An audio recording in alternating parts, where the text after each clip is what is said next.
दिवाली पर लिखी हुई एक हास्य व्यंग्य की कविता आपके सामने प्रस्तुत कर रहा हूं कि मेरे दोस्त ने पूछा कैसा गया दिवाली का त्योहार। मैं बोला मेरी तो रोज ही दिवाली यार, मेरी बीवी साक्षात लक्ष्मी और मैं उल्लू का अवतार। मेरी बीवी साक्षात लक्ष्मी, मैं उल्लू का अवतार, रहती है दिन भर मुझ पर सवार। मैं खुद को उल्लू इसलिए भी बता पाता हूँ क्योंकि लक्ष्मी जी के गुण तो मैं रात को ही देख पाता हूँ। मैं खुद को उल्लू इसलिए भी बता पाता हूँ क्योंकि लक्ष्मी जी के गुण तो मैं रात को ही देख पाता हूँ। दिन में तो वो लक्ष्मी बाई हो जाती है।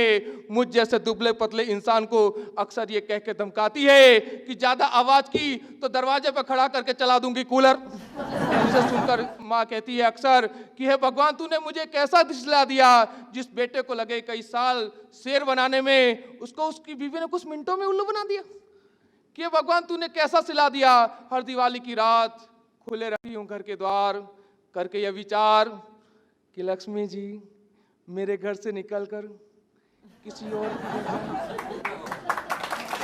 मेरी आफत किसी और पे बरसाए। सोचते सोचते पैदा हो गया उल्लू का पट्टा, सोचते सोचते पैदा हो गया उल्लू का पट्टा। पर मेरा भाग्य कुत्ते के पूंछ की भांति नहीं है संवरता, और उस उल्लू के पट्टे की यानी मेरे बेटे की आंखें माँ के ममतामयी आंचल को तरसती है।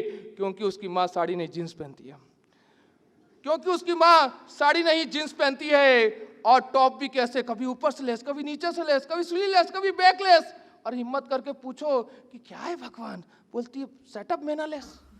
Setup mannerless. अब तो पड़ोसी भी जब भी अपने बच्चे को सुलाते हैं अक्सर यही कह के धमकाते हैं, सो जा नहीं तो लक्ष्मी आंटी आ जाएगी। और बिजली कंपनी वाले भी उनकी तस्वीर ले गए मांगकर कि बिजली के खंभों पे लटकाने के काम आएगी। ताज होटल के हमले के वक्त यदि एटीएस टीम इन्हें ले जाती तो ताज होटल की बर्बादी शायद कम हो पाती। यदि इन्हें देखकर आतंकी ढेर हो जाते तो देश का भला हो जाता, और यदि ये ढेर हो जाती मेरा भला हो जाता। बहुत समझदार है। अंतिम में 4 पंक्तियां कहकर मैं अपना स्थान लूंगा कि दौड़ना मुमकिन नहीं अफसोस है लेकिन, कि दौड़ना मुमकिन नहीं अफसोस है लेकिन ये सुकून भी है। चलो मैं चल तो पाता हूँ, और जब हंसा लेता हूँ सबको अपनी कविता से, लगता है कुछ तो किसी के काम आता हूँ, लगता है कुछ तो किसी के काम। बहुत अच्छे भैया, बहुत अच्छे भाई रितेश। इसी जिंदा दिली के साथ लोगों को हंसाते रहो। आप आंसू पहुंचे। बहुत बहुत साधुवाद, बहुत बहुत आशीर्वाद।